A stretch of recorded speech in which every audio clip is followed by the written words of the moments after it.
100 रुपए का राज खुला तो पत्नी के होश उड़ गए। मेरे पति 52,000 कमाते थे, फिर भी मुझे रोज सिर्फ 100 रुपए देते थे। उनकी जान जाने के बाद तिजोरी खुली तो मेरा 5 साल का गुस्सा डर में बदल गया।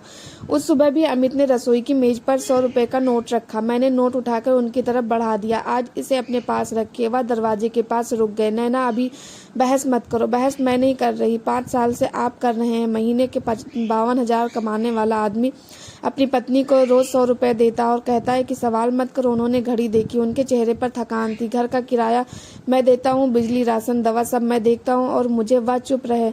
मैंने नोट मेज पर रख दिया। मैं आपकी पत्नी हूँ। अमित कोई बच्ची नहीं जिसे सुबह जेब खर्च देकर भेज दिया जाए। उन्होंने पहली बार सीधे मेरी तरफ देखा। आज घर से ज्यादा दूर मत जाना। मैं हंस पड़ी। अब बाहर जाने की अनुमति भी आप देंगे?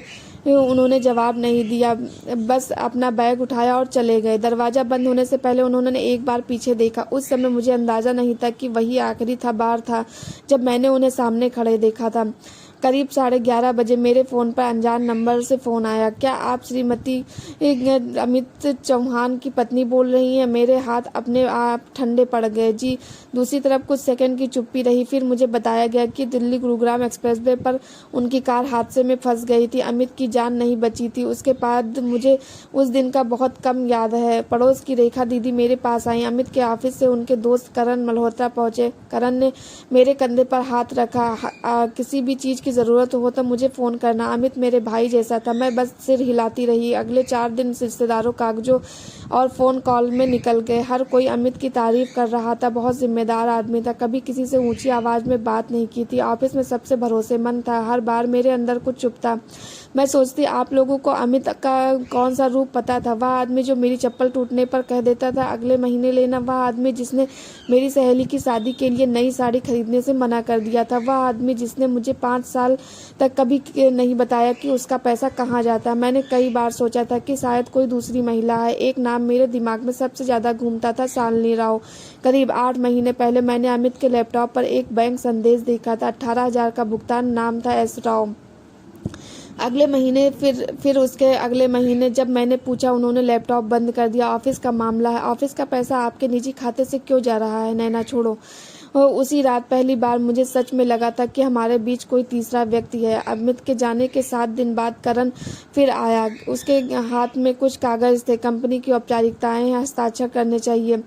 मैंने पढ़े बिना हस्ताक्षर करने से मना कर दिया। करण थोड़ा असहज हुआ। मैं तो बस मदद कर रहा हूँ, मैं पढ़कर करूंगी। उसने हल्की मुस्कान दी। अमित भी ऐसा ही था, हर कागज 3 बार पढ़ता था। वह चला गया। उसी शाम अमित के वकील की कॉल आई। उनका नाम अदिति सक्सेना था। उन्होंने मुझे अगले दिन अपने कार्यालय बुलाया। मेरे सामने एक छोटी चाबी रखी गई। अमित ने यह करीब 6 महीने पहले मेरे पास जमा की थी। मैंने चाबी उठाई। किसकी है? उन्होंने कहा था कि अगर उनके साथ अचानक कुछ हो जाए तो यह सिर्फ आपको दी जाए। मेरे पेट में अजीब सा डर बैठ गया। उन्होंने ऐसा क्यों कहा था? अदिति ने मेरी तरफ देखा। उन्होंने मुझे कारण नहीं बताया। घर लौटकर मैं सीधे स्टडी रूम में गई, वही कमरा जहां अमित मुझे बिना वजह चीजें छूने से रोकते थे। अलमारी के अंदर पीछे लकड़ी का एक पैनल था। चाबी उसी में लगी। पैनल खुला तो एक छोटी धातु की तिजोरी सामने थी। मैं कुछ देर उसे देखती रही। 5 साल की नाराजगी मेरे अंदर फिर उठी। मुझे पूरा यकीन था कि अब मुझे वह चीज मिलने वाली है जिससे साबित होगा कि मैं सही थी। पैसा, किसी दूसरी महिला के कागज, शायद किसी दूसरे घर की तस्वीर। मैंने तिजोरी खोली। अंदर नकदी का ढेर नहीं था। वहाँ कुछ 6 फाइलें थी, एक नीली डायरी, 2 छोटी ड्राइव, कुछ बैंक दस्तावेज और सबसे ऊपर एक सफेद लिफाफा। उस पर अमित की लिखावट थी, नैना के लिए सिर्फ तब खोलना जब मैं खुद यह बात तुम्हें न बता सकूं। मेरे हाथ कांपने लगे। मैं फर्श पर बैठ गई और लिफाफा खोला। पहली पंक्ति पढ़ते ही मेरी सांस अटक गई। नैना, 5 साल तक तुमने मुझे कंजूस समझा। शायद तुमने मुझसे नफरत की थी। इसका एक हिस्सा मेरी गलती है क्योंकि मैंने तुम्हें सच नहीं बताया। मैंने अगली लाइन पढ़ी।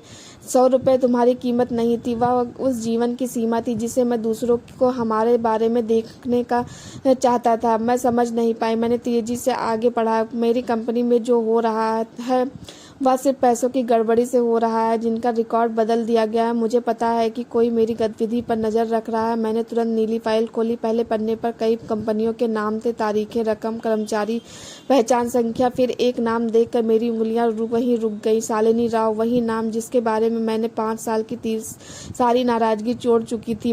उसके नीचे अमित का लिखा था। अगर मैं यह फाइल पूरा होने से पहले नैना तक पहुंचा सकूं तो शालिनी उसे कब बताएगी, लेकिन कब भरोसा कर शरीर ताकत बची है। मैंने धीरे धीरे सिर उठाया। करण, वही करण जो 2 घंटे पहले हमारे घर आया था। तभी बाहर मुख्य दरवाजे पर घंटी बजी। मैंने तिजोरी की तरफ देखा। मैं फिर मोबाइल स्क्रीन पर करण का संदेश था। नैना, मैं नीचे हूँ, एक जरूरी कागज रह गया था, दरवाजा खोलो।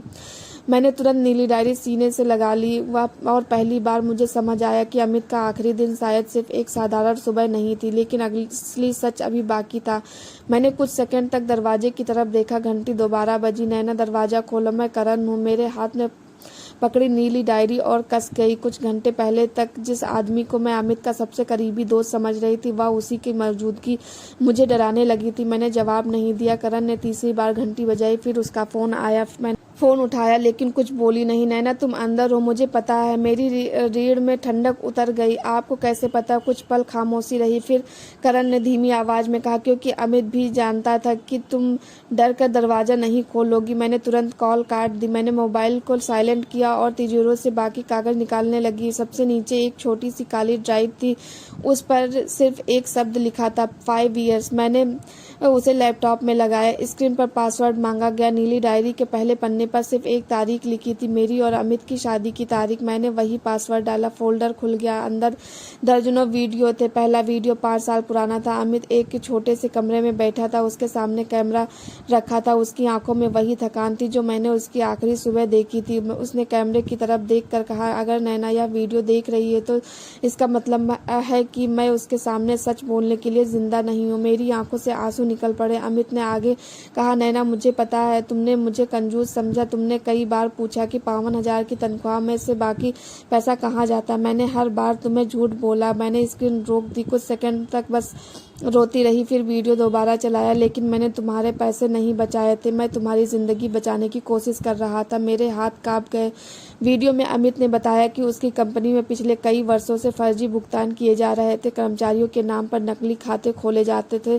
कंपनी से करोड़ों रुपए बाहर भेजे जाते थे और उन पैसों को वैध दिखाने के लिए कुछ कर्मचारियों के निजी खातों का इस्तेमाल किया जाता था। अमित को पहली बार शक तब हुआ जब उसकी टीम ने काम करने वाली शालिनी राव ने एक संदिग्ध भुगतान पकड़ा। लेकिन शालिनी अकेली नहीं थी। उसके पीछे कंपनी के 2 बड़े अधिकारी थे और उनमें से एक नाम सुनकर मेरे पैरों तले जमीन खिसक गई, करण मल्होत्रा। मैंने तुरंत वीडियो रोक दिया। तभी बाहर दरवाजा जोर से खटखटाया। नैना, करण की आवाज अब पहले जैसी शांत नहीं थी। मुझे पता है अमित ने तुम्हें कुछ दिया है। मैं पीछे हट गई। उसने कहा, तुम नहीं जानती कि तुम किस मुसीबत में पड़ गई हो। मैंने कोई जवाब नहीं दिया। अचानक मुझे अमित की आखिरी सुबह याद आई, आज घर से ज्यादा दूर मत जाना। उस समय मुझे लगा था कि वह मुझे रोक रहा है, लेकिन शायद वह मुझे चेतावनी दे रहा था। मैंने जल्दी से फाइलों की तस्वीरें अपने फ़ोन में खींची और उन्हें एक दूसरे नंबर पर भेजने लगी। तभी फ़ोन पर एक मैसेज आया, अज्ञात नंबर, मैं शालिनी हूँ, करण के सामने, दरवाज़ा मत खोलना, मैं 10 मिनट में पहुँच रही हूँ। मैं कुछ समझ पाती उससे पहले बिजली चली गई। पूरा घर अंधेरे में डूब गया। बाहर करण ने दरवाजे का हैंडल घुमाया। नैना, आखिरी बार कह रहा हूँ, दरवाज़ा खोलो। मैंने अपनी सांस रोक ली। अगले ही पल दरवाजे के बाहर किसी दूसरी महिला की आवाज़, करण दरवाजे से दूर हटो। करण चुप हो गया। मैंने खिड़की से बाहर देखा। सफेद कार के पास एक महिला खड़ी थी। वह शालिनी थी। करण ने उसे देखते ही कहा, तुम यहाँ कैसे पहुंची? शालिनी ने जवाब दिया, जिसे तुमने 5 साल तक चुप कराया, उसकी पत्नी अब अकेली नहीं है। मेरे हाथ से डायरी लगभग गिर गई। शालिनी ने ऊपर मेरी खिड़की की तरफ देखा। नैना, अमित ने तुम्हें सिर्फ पैसे के बारे में नहीं बताया था। मैंने खिड़की खोल दी। तो फिर क्या छुपाया था? शालिनी कुछ पल चुप रही। फिर उसने कहा, तुम्हारे पति की मौत कोई साधारण दुर्घटना नहीं थी। मेरे शरीर में जैसे खून जम गया। करण तुरंत उसकी तरफ बढ़ा, लेकिन शालिनी ने अपने बैग से एक फाइल निकाली और हवा में उठा दी। इसमें अमित की कार की सर्विस रिपोर्ट है। मैं सीढ़ियाँ उतरकर नीचे आई। दरवाजा मैंने नहीं खोला। मैंने अंदर से ही पूछा, उस रिपोर्ट में क्या है? शालिनी की आवाज़ भारी हो गई। अमित की कार के ब्रेक हादसे से 2 दिन पहले बदले गए थे। मैंने दीवार का सहारा लिया। तो फिर? हाँ, शालिनी बोली, ब्रेक फेल नहीं हुए थे। बाहर अचानक सन्नाटा छा गया। मैंने करण की तरफ देखा। उसका चेहरा पहली बार डर से सफ़ेद पड़ चुका था और उसी क्षण मुझे समझ आ गया, अमित ने 5 साल तक 100 रुपये देकर मुझे गरीब नहीं रखा था। वह मुझे उस दुनिया से दूर रख रहा था जहां सच जानना ही मौत का कारण बन सकता था। लेकिन अब वह मर चुका था और उसका सच मेरे हाथ में था। शालिनी ने धीरे से कहा, नैना, अब फैसला तुम्हें करना है। या तो तुम उस फाइल को पुलिस को दोगी या करण तुम्हें भी अमित की तरह रास्ते से हटा देगा। मैंने तिजोरी की तरफ देखा, फिर करण की तरफ, और पहली बार मेरे भीतर डर नहीं था, सिर्फ एक सवाल था, अगर अमित की मौत हत्या थी तो उसके अगले शिकार की सूची में मेरा नाम कब से था। मन में यही सवाल गूंज रहा था, अगर अमित की मौत हत्या थी तो उसके अगले शिकार की सूची नाम से कब था। मैंने दरवाजा नहीं खोला। शालिनी ने बाहर से कहा, नैना, पहले पुलिस को फोन करो। करण अचानक हंस पड़ा। पुलिस? उसकी हंसी में घबराहट साफ थी। तुम दोनों को लगता है सिर्फ कुछ कागज देकर मुझे फंसा लोगी? मैंने पहली बार दरवाजे के पीछे खड़े होकर ऊंची आवाज में कहा, करण, मैंने सारे कागज की तस्वीरें ले ली हैं। वह चुप हो गया। मैंने आगे कहा, और वह तस्वीरें सिर्फ मेरे फ़ोन में नहीं है। यह झूठ था, लेकिन उस समय मुझे सच और झूठ के बीच फर्क करने का समय नहीं था। शालिनी ने मेरी बात समझ ली। वह तुरंत बोली, सही कहा, अमित ने भी यही व्यवस्था की थी। करण का चेहरा उतर गया। शालिनी, तुम नहीं जानती कि तुम क्या कर रही हो। जानती हूँ। शालिनी ने उसकी तरफ देखा। 5 साल से जानती हूँ। मैंने उसी समय पुलिस को फ़ोन कर दिया। करीब 20 मिनट बाद पुलिस की गाड़ी हमारे घर के बाहर आकर रुकी। करण ने भागने की कोशिश नहीं की। शायद उसे अभी भी भरोसा था कि उसके खिलाफ पर्याप्त सबूत नहीं है, लेकिन वह अमित को नहीं जानता था और शायद मुझे भी नहीं। पुलिस ने करण से पूछताछ शुरू की। मैंने तिजोरी से मिली फाइलें, डायरी और ड्राइव सौंप दी। फिर शालिनी ने वह सर्विस रिपोर्ट दी। जांच अधिकारी ने कागज पलटे। यह रिपोर्ट किसने बनवाई थी? शालिनी ने कहा, एक निजी गैरेज ने, और कार की आखिरी सर्विस कंपनी के निर्देश पर हुई थी। अधिकारी ने तुरंत करण की तरफ देखा। करण ने सिर झुका लिया, लेकिन तभी उसने एक ऐसी बात कही जिसने सबको चौंका दिया। मैंने ब्रेक नहीं कटवाए थे। कमरे में सन्नाटा छा गया। तो किसने? करण ने कोई जवाब नहीं दिया। पुलिस उसे थाने ले गई। उस रात मैं सो नहीं सकी। मैंने अमित का आखिरी वीडियो फिर से चलाया। इस बार वीडियो में वह 5 साल पीछे की बात कर रहा था। नैना, अगर तुम या देख रही हो तो एक बात ज़रूर समझना, मैंने तुम्हें 100 रुपये इसलिए नहीं दिए कि तुम मेरे सामने छोटी महसूस करो। मैंने हर महीने बाकी पैसे अलग अलग जगह जमा किए हैं। स्क्रीन पर बैंक स्टेटमेंट खुला। मैं अवाक रह गई। हर महीने मेरी जानकारी के बिना एक खाते में 30,000 से 35,000 तक जमा हुए थे। 5 साल में रकम लगभग 21 लाख हो चुकी थी। मैंने अपनी आंखें बंद कर ली। जिस आदमी को मैं 5 साल से तक कंजूस समझती रही, वह मेरे भविष्य के लिए पैसे जोड़ रहा था। लेकिन अगला पन्ना देखकर मेरी सांस रुक गई। उस खाते का नाम मेरे नाम पर था, नैना चौहान सुरक्षा निधि। मेरी आंखों से आंसू बह निकले। वीडियो में अमित की आवाज़ आई, तुम मुझे माफ़ करो या नहीं, यह तुम्हारा फैसला है, लेकिन अगर मैं नहीं रहा तो इस पैसे के अपनी ज़िंदगी के लिए इस्तेमाल करना, किसी पर निर्भर मत होना। मैंने लैपटॉप बंद कर दिया। पहली बार मुझे अमित पर गुस्सा नहीं आया, मुझे खुद पर गुस्सा आया। मैंने कभी यह समझने की कोशिश नहीं की कि वह इतना चुप क्यों रहता है। अगली सुबह अदिति सक्सेना मेरे घर आए। उन्होंने एक और लिफाफा मेरे हाथ में दिया। अमित ने यह भी मेरे पास रखा था। मैंने पूछा, और क्या बाकी है? अदिति ने गंभीर होकर कहा, सबसे बड़ा सच। मैंने लिफाफा खोला। अंदर सिर्फ एक पन्ना था। उस पर लिखा था, करण अकेला नहीं है। मेरे हाथ रुक गए। नीचे 3 नाम लिखे थे। पहला करण मल्होत्रा, दूसरा कंपनी का वित्त निदेशक, और तीसरा नाम पढ़ते ही मेरे हाथ से कागज गिर गया। एस राव। मैंने शालिनी की तरफ देखा। तुम? शालिनी ने धीरे से सिर हिलाया। हाँ, लेकिन अमित ने तुम्हें जो बताया उसका आधा सच है। मैंने पूछा, आधा?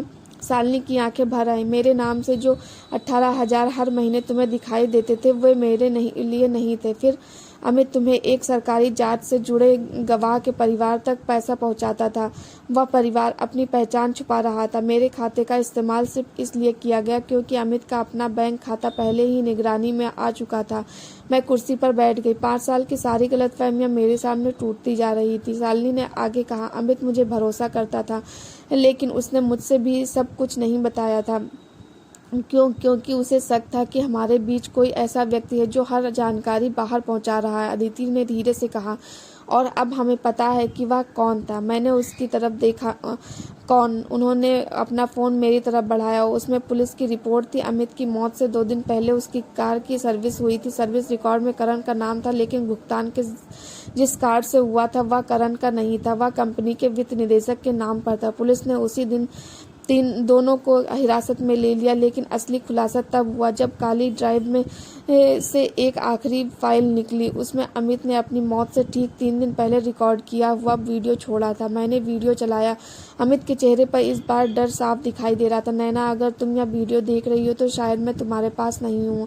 वह कुछ सेकंड चुप रहा, फिर बोला, मैंने 5 साल तुम्हें सच नहीं बताया। वह मेरी सबसे बड़ी गलती थी। उसकी आंखें नम थी, लेकिन मैंने तुम्हें कभी कमजोर नहीं समझा, इसलिए आखिरी बात भी तुमसे ही कह रहा हूँ। उसने कैमरे के करीब झुककर कहा, जिस दिन मुझे कुछ हो किसी पर तुरंत भरोसा मत करना, यहाँ तक कि उन लोगों पर भी नहीं जो तुम्हारे सामने मेरे लिए रोएं। मेरी आंखें करण पर टिक गई। फिर अमित बोला, लेकिन एक इंसान पर भरोसा करना। स्क्रीन पर शालिनी की तस्वीर आई। मैंने शालिनी की तरफ देखा। अमित ने कहा, शालिनी ने अपनी नौकरी, अपनी सुरक्षा और अपना परिवार खतरे में डालकर मेरी मदद की है। अगर वह तुम्हारे पास पहुंचे तो उसकी बात सुनना। वीडियो खत्म हो गया। कमरे में बहुत देर तक सन्नाटा रहा। शालिनी मेरे पास आई। नैना, अमित तुम्हें मुझसे मिलवाना चाहता था। मैंने पूछा, कब? उस हादसे वाले दिन। मैंने सिर ही उठाया। क्या? शालिनी की आंखों से आंसू निकल पड़े। उसने मुझे सुबह मैसेज किया था। उसने लिखा था, आज नैना को सब बता दूंगा। मेरी सांस अटक गई। अब मुझे अमित की आखिरी सुबह याद आई। उसका मुझे कहना, आज घर से ज़्यादा दूर मत जाना। वह मुझे रोक नहीं रहा था, वह मुझे सुरक्षित रखना चाहता था। अमित शायद जानता था कि उसी दिन वह सब कुछ मेरे सामने रखने वाला है, लेकिन उससे पहले ही उसे रास्ते से हटा दिया गया। 6 महीने बाद अदालत में मामले की सुनवाई शुरू हुई। कंपनी के फर्जी खातों का पूरा नेटवर्क सामने आया। करण और वित्त निदेशक पर हत्या की साजिश, धोखाधड़ी और वित्तीय अपराधों के आरोप साबित हुए। लेकिन अदालत में सबसे ज्यादा चर्चा एक चीज की हुई, वह 100 रुपये। वकील ने मुझसे पूछा, क्या आपके पति आपको रोज सिर्फ 100 रुपये देते थे? मैंने कहा, हाँ। क्या आपको लगता था कि वह आपको आर्थिक रूप से नियंत्रित कर रहे थे? मैं कुछ पल चुप रही, फिर मैंने कहा, हाँ। और अब मैंने अमित की तस्वीर की तरफ देखा। अब समझती हूँ कि गलती सिर्फ उनकी नहीं थी। उन्होंने मुझे सच से बचाने के लिए झूठ बोला, लेकिन मुझे अंधेरे में रखना भी गलत था। अदालत से बाहर निकलते समय मैंने वही पुराना 100 रुपये का नोट अपनी डायरी में रखा। मैंने उसे खर्च नहीं किया, क्योंकि वह मेरे लिए अब पैसे की कीमत नहीं था। वह 5 साल की एक अधूरी कहानी थी। एक ऐसे पति की कहानी जिसे मैंने कंजूस समझा, एक ऐसी पत्नी की कहानी जिसने अपने पति की चुप्पी को बेवफाई समझ लिया, और एक ऐसे सच की कहानी जिसने साबित कर दिया कि कभी कभी रिश्तों में सबसे खतरनाक चीज झूठ नहीं होती, अधूरा सच होता है। कुछ महीनों बाद मैंने अमित की बचाई हुई रकम से अपना छोटा सा व्यवसाय शुरू किया। अब मुझे किसी से रोज 100 रुपये मांगने की जरूरत नहीं थी। मैंने अपनी पहली कमाई से माँ के लिए साड़ी खरीदी और शाम को घर लौटकर अमित की तस्वीर के सामने वही 100 रुपये का पुराना नोट रखा। मैंने धीरे से कहा, अमित, मुझे तुमसे शिकायत आज भी है। कुछ पल चुप रही, फिर मुस्कुराकर बोली, लेकिन अब तुमसे नफरत नहीं है। हवा से मेज पर रखा नोट हल्का सा हिला। मैंने उसे उठाया और अपनी डायरी में रख लिया, क्योंकि वह 100 रुपये मेरे लिए गरीबी का निशान नहीं था। वह इस बात की आखिरी गवाही था कि अमित ने मुझे अपनी तरह से बचाने की कोशिश की थी। बस उसे मुझे पर भरोसा करके सच बताना नहीं आया। दोस्तों, आपको कहानी कैसी लगी कमेंट करके ज़रूर बताएं।